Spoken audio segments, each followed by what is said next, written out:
Martin Scorsese's latest film, Killers of the Flower Moon, arrives in theaters tonight. Is it any good? I don't know, because I haven't seen it. But movie guy, YouTuber, and really nice guy, Mr. Sean Chandler has seen it. He joins us this morning to talk about it. Good morning, Sean. Good morning.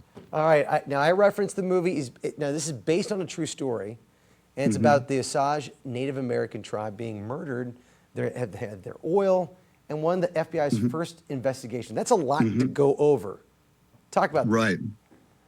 Yeah, that's kind of what makes this movie so fascinating. You've got one of the best directors of all time working with a top-notch cast, a very large budget, adapting a hit book from several years back about this fascinating moment in American history where there were just these very layered power dynamics where the Osage people found oil on their land and thus had power and money.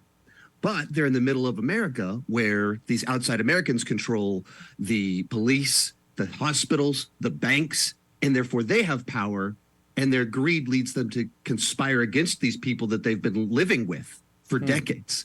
And so there's all of this sense of betrayal. It's gut-wrenching. Like you feel sick to your stomach about 30 minutes into the film, and that doesn't go away as you're just watching some of the worst of humanity in the middle of this very compelling story. And they have some of the worst of humanity being played by Leonardo DiCaprio, Robert De Niro, big Oscar winners, and Native American Lily Gladstone.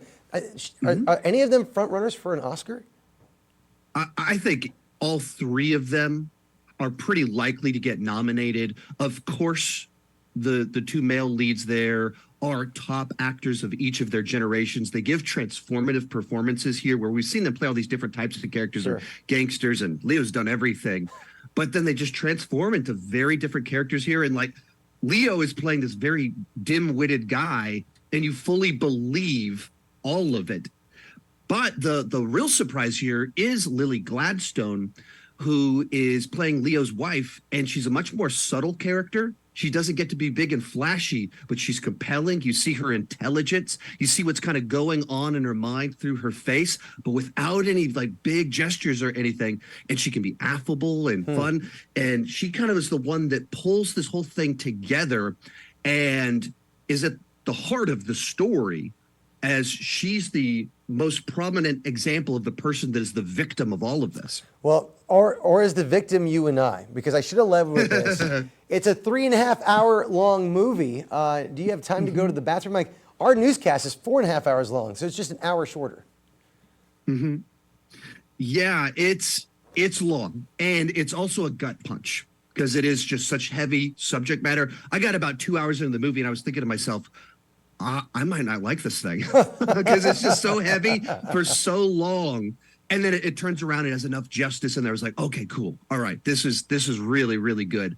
But I would say the first 90 minutes could have been tighter. Probably should have been tighter. The longer it goes on, the more you get sucked into it. It just takes too long for that murder investigation to start. You know where it's headed. It just doesn't get there quite quick enough. But it really is a great, compelling film if you can handle the runtime in a movie that is just so heavy. Like my wife wouldn't want to watch this. Okay, so if you're like Sean's wife, don't watch it. But if you're like Sean, watch it. Sean Chandler Talks About is his YouTube channel. You can see the whole review there. Sean Chandler Plus as well. Sean, thanks so much for coming on, man. And I'm gonna go to the bathroom way ahead of time before I see that movie. I went 2 times before it started. Hey, thanks, man.